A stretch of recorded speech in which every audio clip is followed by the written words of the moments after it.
오늘 말씀 같이 보겠습니다. 오늘 우리에게 주신 하나님 말씀은 마가복음 5장 1절로부터 20절까지의 말씀입니다. 예수께서 바다 건너편 거라사인의 지방에 이르러 배에서 나오심에 곧 더러운 귀신 들린 사람이 무덤 사이에서 나와 예수를 만나니라. 그 사람은 무덤 사이에 거처하는데 이제는 아무도 그를 쇠사슬로도 맬 수 없게 되었으니 이는 여러 번 고랑과 쇠사슬에 매었어도 쇠사슬을 끊고 고랑을 깨뜨렸음이러라.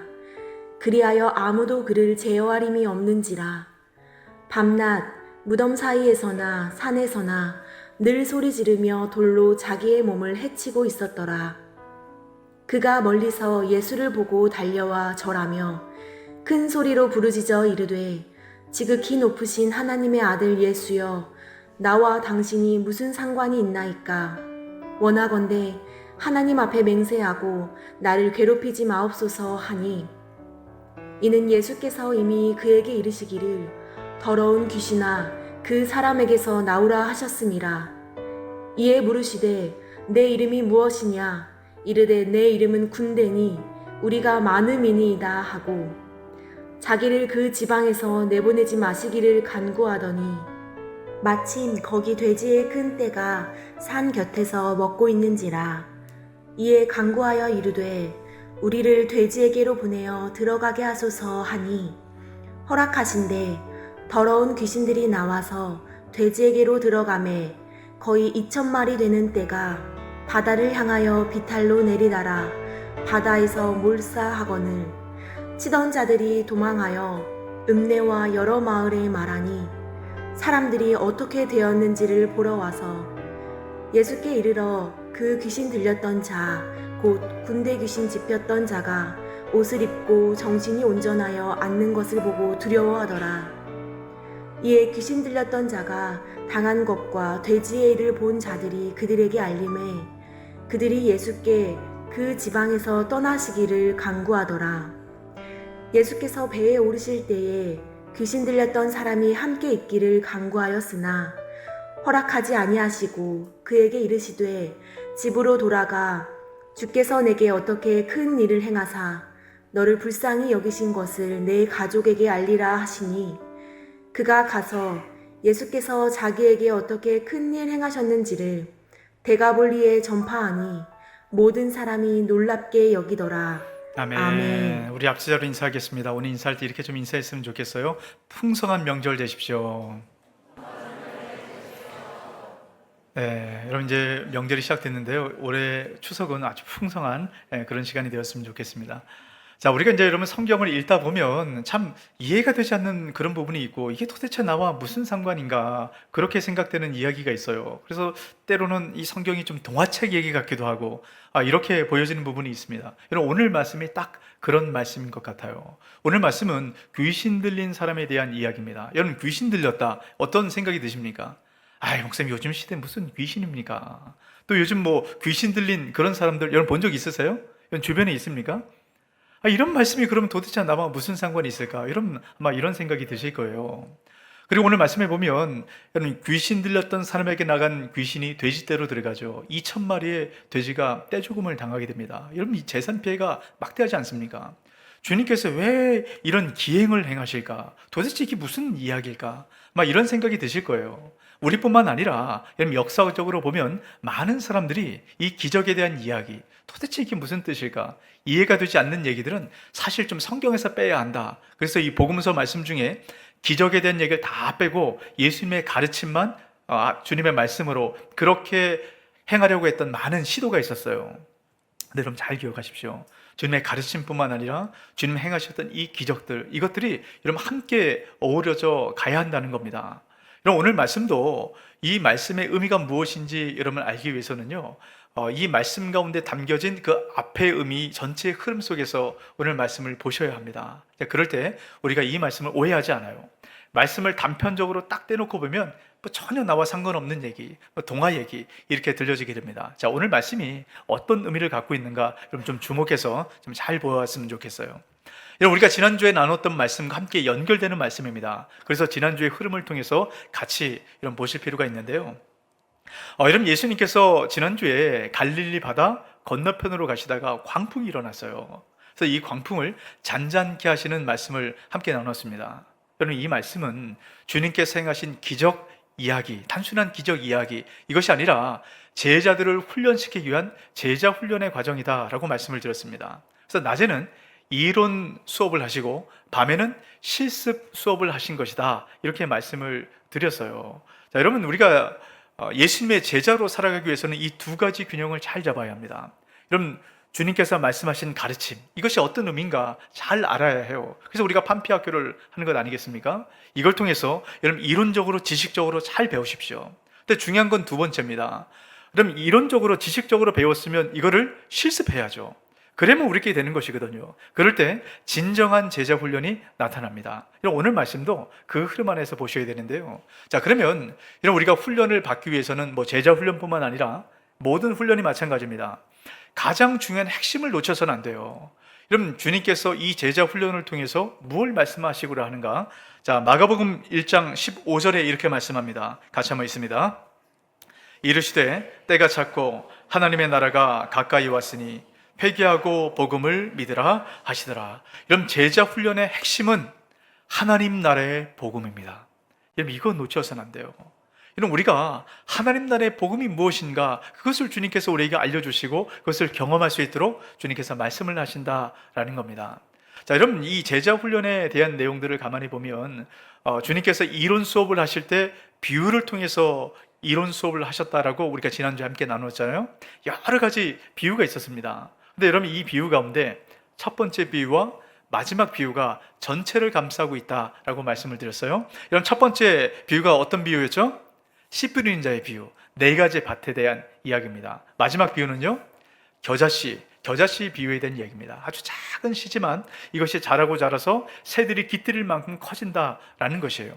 네, 여러분, 이 모든 씨에 대한 비유, 이 비유가 이런 뭘 말하냐면 하나님 나라에 대한 것을 이야기합니다. 이런 씨 뿌린 자의 비유를 보면 천국의 비밀이라고 얘기해요. 겨자씨도 마찬가지입니다.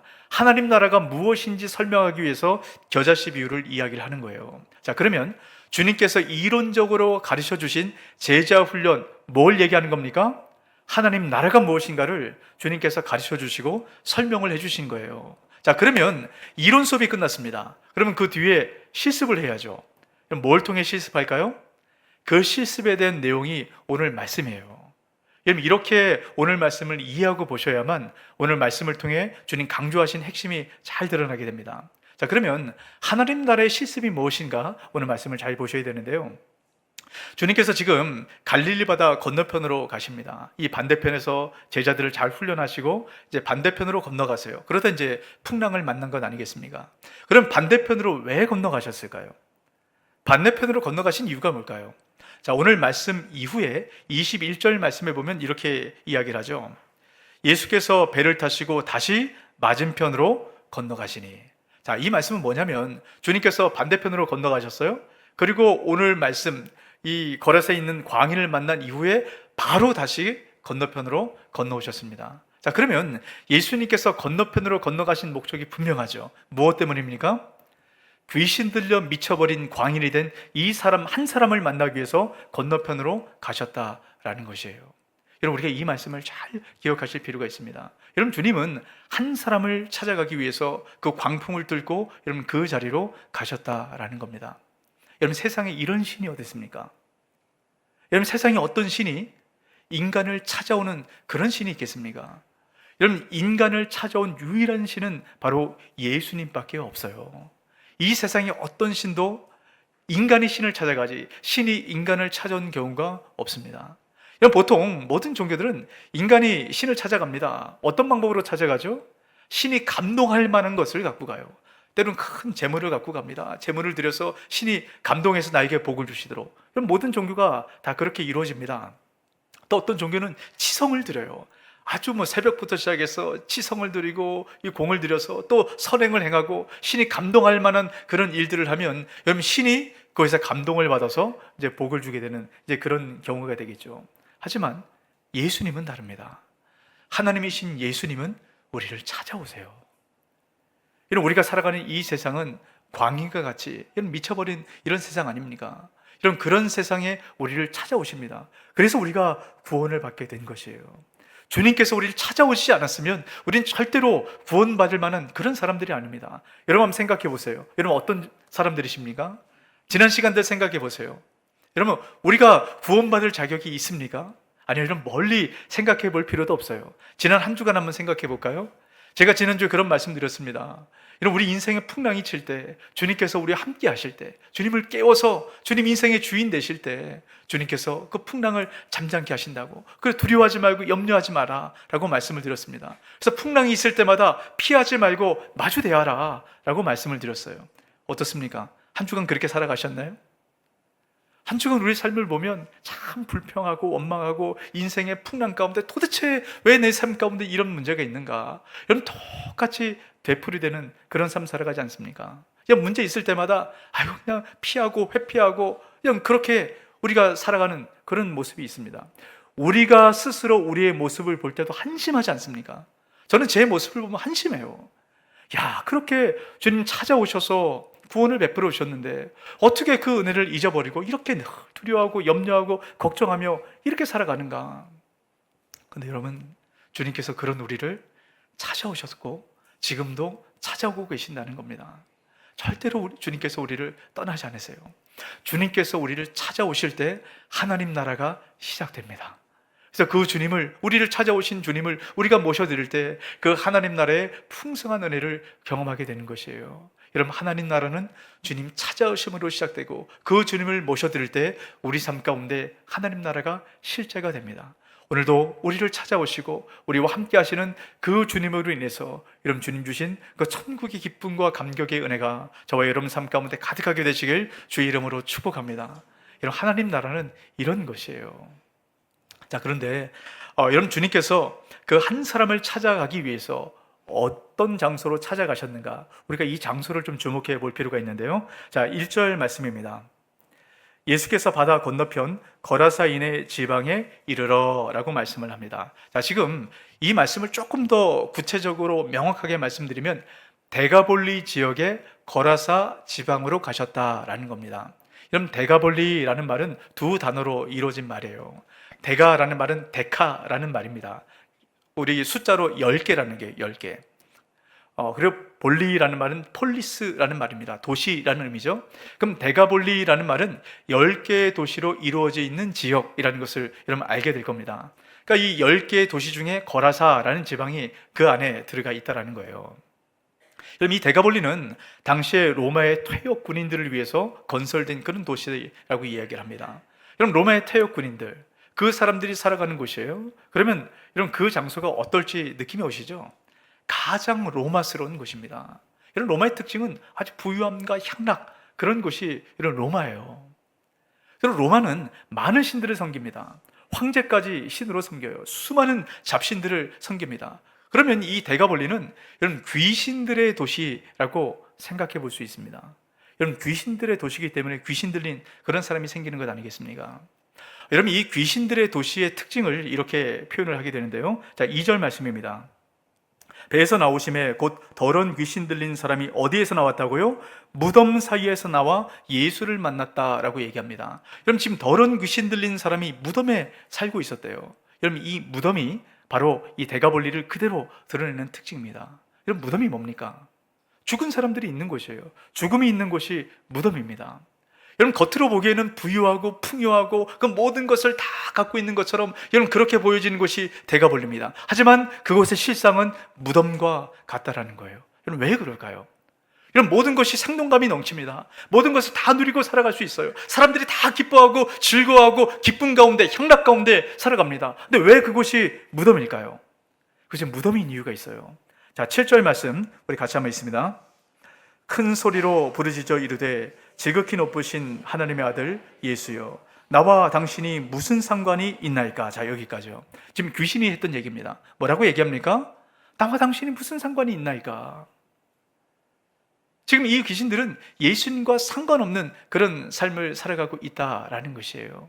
여러분, 예수님이 누굽니까? 길이요 진리요 생명이신 분입니다. 그 생명이신 주님과 상관없는 이 삶을 살아가는 바로 그곳은 무덤과도 같은 것이에요.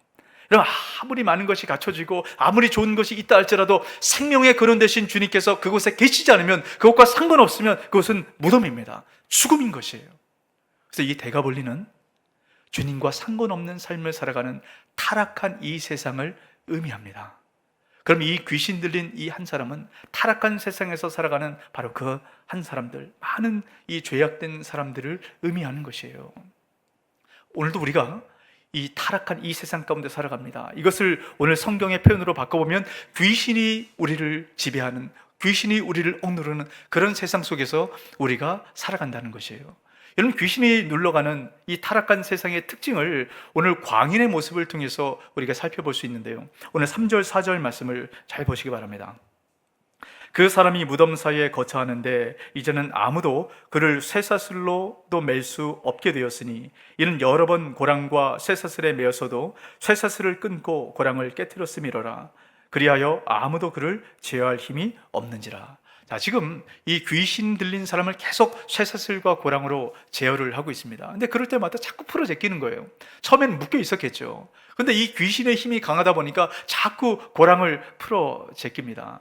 그럼 점점 강해지는 귀신의 속박이 보여지십니까?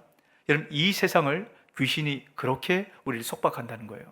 여러분, 우리가 깨어있지 못하면 우리도 이 세상, 타락한 이 세상 가운데 살아가면서 이런 속박 가운데 눌려 살아가게 됩니다. 그러면 어느 순간에 통제할 수 없는 그런 속박 가운데 눌려 살아간다는 것이에요. 자, 오늘 말씀을 여러분 잘 보세요. 여러분, 아주 서서히 시작해서 도저히 제어할 수 없는, 통제할 수 없는 그런 상황 가운데 이르게 된다는 겁니다. 이것이 타락한 이 세상, 귀신이 잡고 있는 이 세상의 특징이라는 것이에요. 제가 지난주에 어떤 한 집사님으로부터 연락을 받았어요. 오랜만에 저한테 연락이 와서 이제 근황을 묻고 또 안부를 나누고 했는데, 그 집사님이 참 삶이 어려운 분입니다. 참 힘들고 어려운 그런 과정이 지금도 계속 진행되고 있어요. 그러면서 이제 안부를 묻고 또 기도해드리고 이제 이런 시간을 보냈는데, 마지막 나눴던 말씀 하나가 제 마음을 너무 무겁게 하고 힘들게 했어요.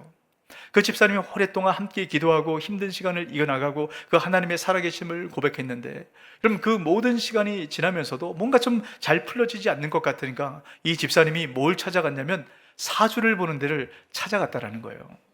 근데 그러면서 이제 사주를 보기 시작하는데요, 이런 집사님이 그런 얘기를 합니다. 목사님, 이 사주가 이 나쁘고 잘못된 거 뭐 이렇게 생각하는데 그렇지 않다는 거예요. 신점과 사주는 다르다라고 얘기합니다. 신점은 귀신에 관련된 거지만 사주는 이 통계고 통계 학문이라는 거예요. 그래서 이거는 뭐 잘못된 게 아니라 70% 맞는 그런 여러 자료들을 모아서 통계적 학문이다라고 이야기를 합니다. 그러면서 저를 막 설득을 하는 거예요. 저를 사주 봐줄 건가 뭐 그런 식으로 막 설득을 하는 겁니다.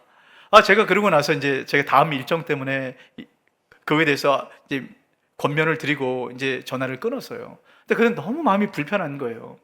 그러면서 혹시나 이런 분들과 같은 우리 많은 성도들이 있지 않을까, 얼마나 힘들면 그렇게 찾아갈까, 근데 이런 생각도 들면서 또 혹시나 이런 분들이 있지 않을까, 제가 자료를 찾아봤어요. 최근 자료입니다. 그랬더니 이런 자료가 있어요. 무종교인들, 종교가 없는 사람들입니다. 종교가 없는 사람들은 점을 보고 사주를 봤던 것, 이런 얼마나 많은 사람들이 점과 사주를 볼까요? 10명 중에 4명 이상이랍니다. 거의 뭐 절반 정도 그렇게 한다는 거예요. 근데 더 이런 이 자료를 보면서 제가 깜짝 놀란 게 뭐냐면, 이런 어느 연령대가 가장 점과 사주를 많이 볼까요? 뭐 연령대가 높을수록 우리 무속 신앙 가운데 있었으니까 뭐 그렇겠다, 저는 그런 생각을 했어요. 근데 가장 많이 점과 사주를 보는 연령대가 언제인지 아십니까? 20대, 20대. 그렇게 젊은 세대들, 많은 것들을 배운 세대들, 이런 이성적인 세대들, 근데 왜 이 세대들이 이렇게 여기에 빠질까? 왜 이렇게 무속에 빠질까? 제가 너무 답답하고 이해가 되지 않는 거예요. 근데 이해가 되지 않는다는 말은 그들의 마음을 모른다는 얘기가 아닙니다. 너무 불안하고 미래가 답답하니까 뭐 그걸 통해서 뭔가 풀어가고 싶은 그런 마음이 있었겠죠. 제가 그러면서 그럼 기독교인들은 어떨까? 20대가 이렇게 되면 기독 청년들은 조금 다를까? 달라야지, 당연히 달라야 되지 않겠습니까? 이런 생각으로 자료를 찾아봤어요. 그랬더니 그것도 이제 올 초에 나온 자료입니다. 기독 청년들이 점과 사주에 대해서 어떨까? 그럼 얼마나 많은 기독 청년들이 점과 사주를 보는 것 같으세요? 10명 중에 4명 이상이랍니다. 무종교인과 똑같아요. 저는 그게 너무 충격을 받았어요. 그래서 왜 이렇게 젊은 세대들이 하나님을 모르면 그럴 수 있다 쳐요. 근데 하나님을 믿고 살아가는 사람들이 왜 이런 세상의 무속에 따라갈까? 제가 너무 마음이 답답한 거예요. 그런데 그 내용 중에 청년들이 그렇게 무속에 따라가는 이유는 재미로 시작을 한답니다. 저는 그러면서 이 시대의 위험성을 봐요. 여러분, 예능 프로를 요즘 잘 보세요. 예능 프로에 무속적인 이야기가 너무 많이 나와요. 무속인들이 나와서 그 프로그램을 진행하고, 또 어떤 아주 인기 있는 예능 프로인데요. 거기서 뭐 이 성명학부터 시작해서 이걸 사주로 풀어가는 이런 이야기들. 그러니까 사람들이 다 그걸 재미로 보기 시작한다는 겁니다. 여러분, 이 집사님도 저에게 전화 와서 이야기합니다. 재미로 시작했다는 거예요. 그런데 너무 잘 맞춘다는 거예요. 귀신같이 맞춘다는 겁니다. 네, 여러분, 이것이 제가 이 사주, 이건 잘 몰라요. 이게 학문인지 뭔지 모르겠습니다. 어떤 통계로 그렇게 나온지 모르겠어요. 근데 여러분, 분명한 것은 이것은 운명론입니다. 모든 것이 정해져 있다는 거예요. 여러분, 이 운명론에 빠지면 어떤 문제가 생기는지 아십니까? 여러분, 우리가 모든 일이 다 잘 풀려요. 그러면 내가 타고난 운명이 그렇게 좋기 때문에 그렇다라고 생각을 합니다. 그러니까 삶의 감사가 사라져요. 하나님을 찾을 이유가 없는 겁니다. 하나님께 감사할 필요가 없는 거예요. 하나님을 믿는다 하지만 내 삶이 그렇게 태어났으니까 이건 내 거라는 것이죠. 삶에 문제가 생겨요. 어려움이 생깁니다. 그러면 그 원망의 대상이 하나님으로 갑니다. 하나님, 날 왜 이렇게 태어나게 만들었습니까? 여러분, 일이 잘 풀리든 잘 풀리지 않든 결국 이 사람은 하나님을 떠나게 됩니다. 여러분, 재미로라도 절대로 사주나 점 보지 마세요. 이렇게 눈동자가 떨리는 몇 분이 이렇게 보이시는 것 같은데요. 여러분, 재미로라도 절대로 보지 마십시오. 여러분, 처음에는 아무 문제 없는 것 같아요. 괜찮은 것 같습니다. 그런데 여러분, 이런 문제가 생깁니다. 5절을 잘 보세요. 밤낮 무덤 사이에서나 산에서나 늘 소리 지르며 돌로 자기 몸을 해치고 있었더라. 여러분, 귀신에 사로잡힌 결과가 이겁니다. 결국 자기 자신을 상하게 해요. 여러분, 무속에 빠진 사람들을 잘 보세요. 사주에 빠진 사람들을 보세요. 여러분, 통계라고 이야기하죠. 근데 이런 문제가 있을 때 어떤 일을 행합니까? 풀어가야죠. 하나님 찾아가겠습니까?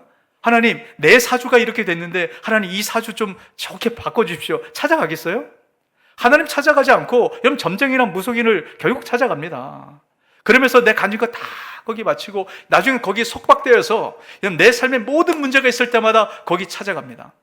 거기 매여 살아가요. 그러면 내 인생 자체가 사라지게 되는 것이에요.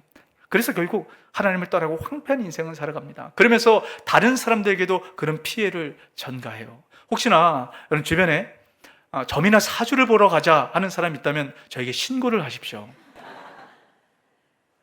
여러분, 불쌍히 여기시고 함께 하여야 하겠지만 절대로 재미로라도 듣지 마세요. 사주 봐주겠다 끊어버리십시오. 반드시 거기 매이게 됩니다. 그것은 영적인 문제와 연관이 안 될 수가 없어요.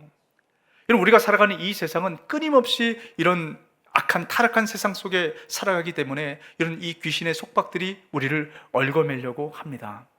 이것을 깨어 있어야 해요. 근데 여러분, 오늘 말씀을 보면 여러분, 이 귀신의 속박에 사로잡혀 살아가는 이 광인 참 불쌍한 그런 모습입니다. 그런데 이 광인보다 더 심각한 부류의 사람들이 오늘 말씀에 등장해요. 여러분, 귀신에 사로잡혀서 이 미쳐버린 사람보다 더 심각한 문제가 있는 사람이 도대체 누굴까? 한번 찾아보세요. 여러분, 누굴까요? 심각한 문제가 있는 사람이 있어요. 여러분, 광인은 자기가 미쳤던 걸 압니다. 귀신 들린 걸 알아요. 그러니까 주님 앞에 나옵니다. 자, 6절을 보십시오. 그가 멀리서 예수를 보고 달려와 절하며. 여러분, 지금 귀신 들린 사람이 예수 앞에 달려와 절했다라고 얘기합니다. 여러분, 이 귀신이 그 사람을 이끌어 갔는지 아니면 그 사람이 있던 이 자아가 주님 앞에 달려갔는지 모르겠어요. 하지만 이 사람은 자기가 문제가 있다는 걸 알기 때문에 주님 앞에 나와 절합니다. 그래서 구원을 받게 돼요. 여러분, 문제가 있는 걸 알면 주님 앞에 찾아와 구원을 받게 됩니다. 그럴 때 하나님 나라가 임하게 되는 것이에요. 구원의 은혜가 임하게 되는 것입니다. 근데 문제는 내가 그런 문제 가운데 있다는 걸 모르는 겁니다. 그게 심각한 문제가 되는 거예요. 여러분, 그런 사람이 있다니까요. 잘 보세요. 8절입니다.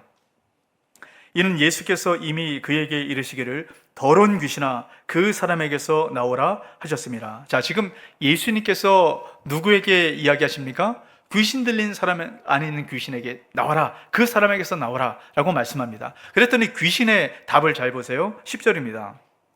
자기를 그 지방에서 내보내지 마시기를 간구하더니.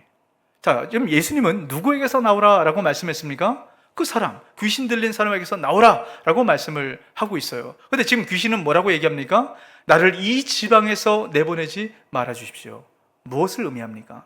그 사람에게만 귀신이 속박으로 잡고 있는 것이 아니라 이 마을 전체를 잡고 있다라는 것을 보여줍니다. 여러분, 이것을 분명히 드러내는 말씀이 있어요. 오늘 말씀에 이런 말씀이 있습니다. 여러분, 예수님께서 귀신을 쫓아내는 놀란 기적을 베푸셨어요. 그러면 그 놀란 기적을 베풀었던 예수님을 여러분 그 마을 사람들이 영접해야 되지 않겠습니까? 여러분, 그래야 마땅한 거죠. 그런데 그들의 반응을 보십시오. 17절입니다. 그들이 예수께 그 지방에서 떠나시기를 간구하더니. 떠나시기를 간구합니다. 그 기적을 행했던 그 주님이 눈앞에 있는데 떠나시기를 간구해요. 자, 여러분 7절 말씀 보세요. 큰 소리로 부르짖어 이르되 지극히 높으신 하나님 아들 예수여, 나와 당신이 무슨 상관이 있나이까? 원하건대 하나님 앞에 맹세하고 나를 괴롭히지 마옵소서 하니. 지금 7절은 귀신에 들린 사람의 귀신의 이야기고 17절 말씀은 그 마을 사람들의 이야기입니다. 여러분 어떠세요? 결국 같은 얘기를 하는 겁니다. 주님 떠나십시오. 나와 당신이 무슨 상관이 있습니까? 나를 떠나십시오.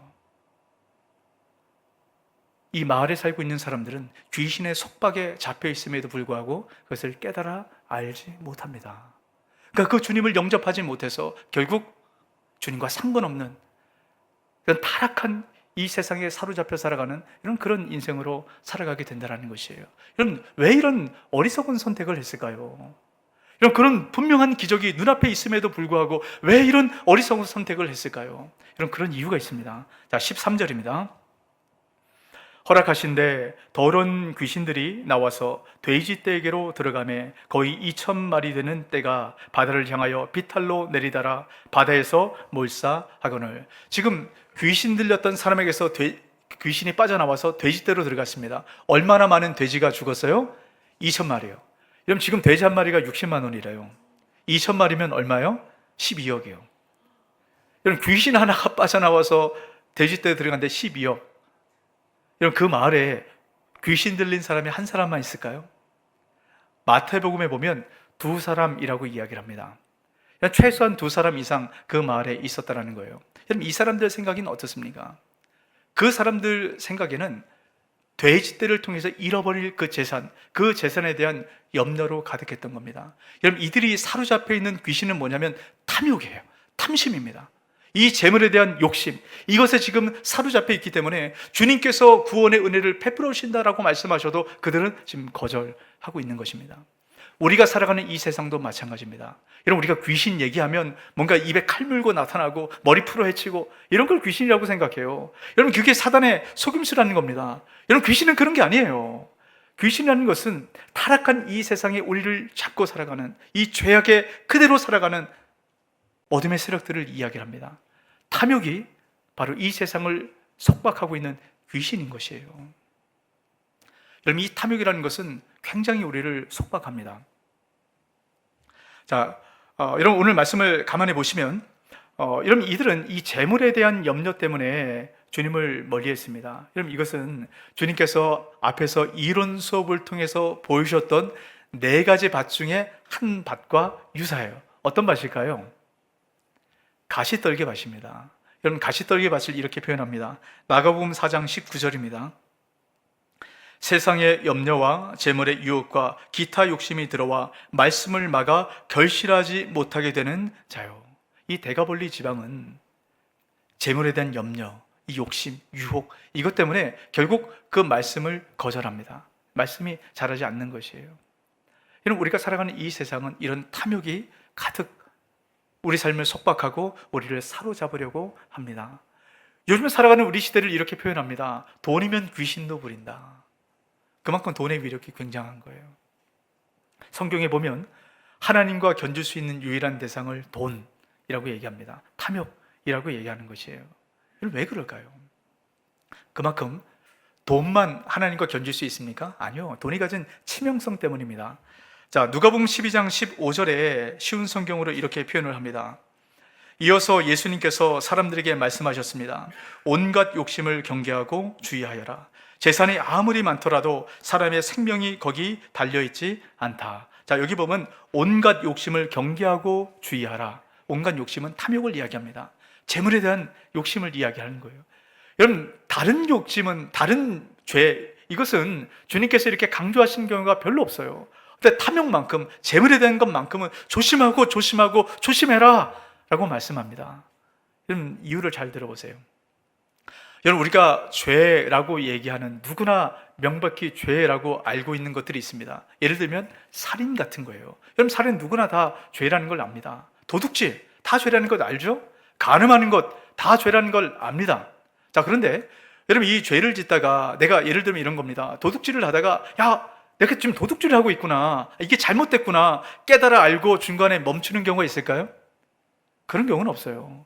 다 죄라는 것 압니다. 명백하게는요. 근데 탐욕은 어떻습니까? 탐욕이 죄라고 생각하는 경우는 별로 없어요. 제가 질문 한 가지 해볼게요.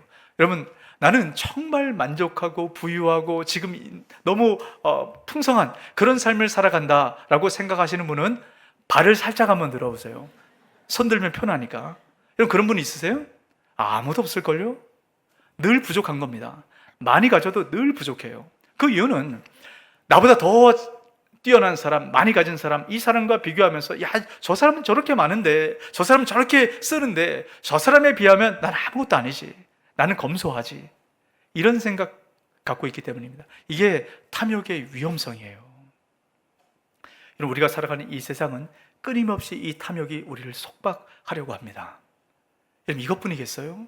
많은 이 세상에 우리를 속박하는 일들, 귀신이 우리를 사로잡으려 하는 일들, 여러분, 이 귀신 얘기하면 자꾸 피 흘리는 거 생각하지 마시라니까요. 여러분, 그러면 나와 상관없는 얘기로 들려지게 됩니다. 그렇지 않아요. 이 세상에 많은 욕심들, 탐욕들, 죄악들, 이것이 귀신이 사로잡고 있는 이 세상이라는 겁니다. 우린 그런 세상 가운데 살아갑니다. 여러분, 이 세상에 우리가 그럼 속박되지 않기 위해서는 무엇이 필요할까요? 오늘 말씀의 결론이 바로 이겁니다. 자, 그러면 무엇이 우리를 속박되지 않도록 할 수 있을까? 자, 19절 말씀 다시 한번 있습니다. 허락하지 아니하시고 그에게 이르시되 집으로 돌아가 주께서 내게 어떻게 큰 일을 행하사 너를 불쌍히 여기신 것을 내 가족에게 알리라 하시니. 자, 지금 이 귀신 들렸던 광인에게 주님께서 말씀하십니다.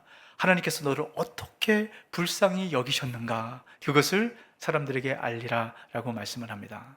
여러분, 우리가 이 세상 속에 살아가지만 세상의 속박에 잡히지 않기 위해서는 주님의 불쌍히 여기심을 기억해야 합니다. 이런 불쌍히 여기신다라는 것은요, 모든 것이 파산되고 가난하고 아무 힘이 없어서 그 힘이 없는 그 사람에게 손을 내밀어주는 은총을 이야기합니다.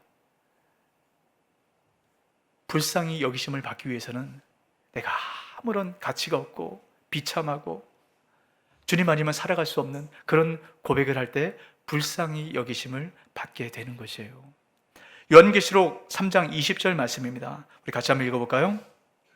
볼지어다 내가 문 밖에 서서 두드리노니 누구든지 내 음성을 듣고 문을 열면 내가 그에게로 들어가 그와 더불어 먹고 그는 나와 더불어 먹으리라. 주님께서 내 인생의 주인 되실 때 우리가 이 세상의 속박으로부터 벗어날 수 있습니다. 제가 처음 말씀할 때 그런 말씀 드렸어요. 주님께서 우리를 찾아오세요. 주님께서 찾아오심을 통해서 하나님 나라가 시작이 되는 것입니다. 근데 그 주님은 우리의 마음을 깨치고 강제로 들어오지 않습니다. 도둑처럼 그렇게 들어오지 않으세요. 우리가 마음의 문을 열 때 주님께서 우리 안에 들어오십니다. 우리가 이 세상을 살아갈 때 많은 근심이 있고 걱정이 있고 염려들이 있습니다. 여러분, 이것을 내 힘으로 내 방법으로 세상의 것들로 풀어가려고 하면 결국 거기에 속박됩니다. 거기에 잡혀요. 잡히지 않은 유일한 방법은 마음의 문을 열고 하나님 나라의 주인 되신 주님을 모셔드려야 합니다. 그래야만 우리가 속박되지 않는 것이에요. 여러분, 오늘도 주님께서 우리 마음을 문을 두드리고 계실 겁니다. 어떤 근심이 있고 어떤 염려가 있습니까? 여러분, 그것에 여러분 힘으로 해결하려고 하지 마시고 마음의 문을 열고 주님을 주인으로 모셔드리시길 주의 이름으로 축복합니다. 그럴 때 하나님 나라의 은혜를 경험하는 것이에요. 여러분, 그렇게 살아가기 위해서 주님께서 우리에게 주신 안전장치 하나가 오늘 말씀 가운데 있습니다. 자, 19절 20절 말씀을 보시기 바랍니다. 허락하지 아니하시고 그에게 이르시되 집으로 돌아가 주께서 내게 어떻게 큰 일을 행하사 너를 불쌍히 여기신 것을 내 가족에게 알리라 하시니 그가 가서 예수께서 자기에게 어떻게 큰 일을 행하셨는지를 데가볼리에 전파하니 모든 사람이 놀랍게 여기더라. 자, 예수님께서 이 광인이었던 이 사람에게 얘기합니다. 네가 이제는 치유받았던 것, 불쌍히 여김을 받았던 이 하나님 나라의 은혜를 이제는 많은 사람들에게 증가하고 전하는 증인으로 살아가라 라고 말씀을 하셨습니다. 이런 이 사람이 증인으로 살아갈 때 이런 어떤 결과가 나타나는 줄 아십니까? 지금 이 데가볼리 지방에 이런 귀신이 사로잡고 있는 이곳에 사람들이 뭐라고 얘기합니까? 예수님 떠나가십시오. 난 당신과 상관없습니다. 예수님 떠나가십시오. 이렇게 말했던 지역이에요. 근데 이 지역에 2장 뒤에 말씀해 보면 이런 놀라운 변화가 나타납니다. 마가복음 7장 31절에서 32절입니다. 예수께서 다시 두로 지방에서 나와 시돈을 지나 데가볼리 지방을 통과하여 갈릴리 호수에 이르매, 자, 데가볼리 지방 안에 있는 갈릴리 호수, 오늘 말씀으로 얘기하면 갈릴리 호수 건너편을 이야기를 합니다. 어떤 일이 있습니까? 사람들이 귀먹고 말 더듬는 자를 데리고 예수께 나와 안수하여 주시기를 간구하거늘. 자, 오늘 말씀해 보면 예수님 떠나가십시오. 기적을 경험했어요. 귀신이 떠나가는 것을 봤습니다. 그럼에도 불구하고 예수님 떠나가세요 라고 얘기했던 사람들이 지금 불과 얼마 지나지 않아서 예수님이 그곳 가운데 오셨을 때 예수님 앞에 나가 안수하여 구원받기를 간구합니다. 여러분, 어떻게 이런 변화가 나타났을까요? 바로 이 증인의 삶을 살아갔던 이 광인이었던 한 사람, 이 한 사람 때문입니다. 여러분, 이 한 사람이 하나님 말씀의 씨앗, 증인의 삶으로 그 데가볼리 지역에 말씀의 씨앗을 심기 시작했습니다. 그럴 때 가시덤불이 다 거쳐지고 30배, 60배, 100배의 결실을 맺는 여러분 좋은 땅으로 바뀌게 된 것이에요. 여러분, 이것이 하나님 나라를 경험한 사람들의 받는 은혜입니다. 하나님 나라를 경험한 사람들이 살아가는 바로 그곳에 나타나는 은혜예요. 오늘 우리가 이 추석 명절을 통해서 이제 많은 친지와 가족들을 만나게 되지 않습니까? 여러분, 그들에게 계속 복음을 전해도 그들이 받아들이지 않습니까? 여러분, 그럼에도 불구하고 끊임없이 복음의 말씀을 전하세요. 여러분, 다른 말씀이 아니라 주님께서 나를 어떻게 구원하셨나? 광인과 같은 내 인생에 찾아오셔서 주님이 나를 어떻게 회복하셨나? 그 불쌍히 여기심에 대한 그 간증과 증언을 흘려보내는 겁니다. 여러분, 그럴 때 우리를 통해서 하나님 새롭게 만드신 그 풍성한 열매를 맺는 그 은혜를 우리가 맛보아 누리게 되는 것입니다. 오늘 이번 추석 명절을 통해서 여러분 그 풍성한 하나님 나라의 은혜를 전하는 저와 여러분 되시길 주의 이름으로 축복합니다. 아멘. 여러분, 그러기 위해서는 찬양팀 나오세요. 여러분, 그러기 위해서는 분명히 기억하셔야 될 게 있어요. 내가 어떤 존재였는가, 이런 그거를 아셔야 합니다. 오늘 이 말씀을 기억하시면서 우리 함께 찬양할 텐데요.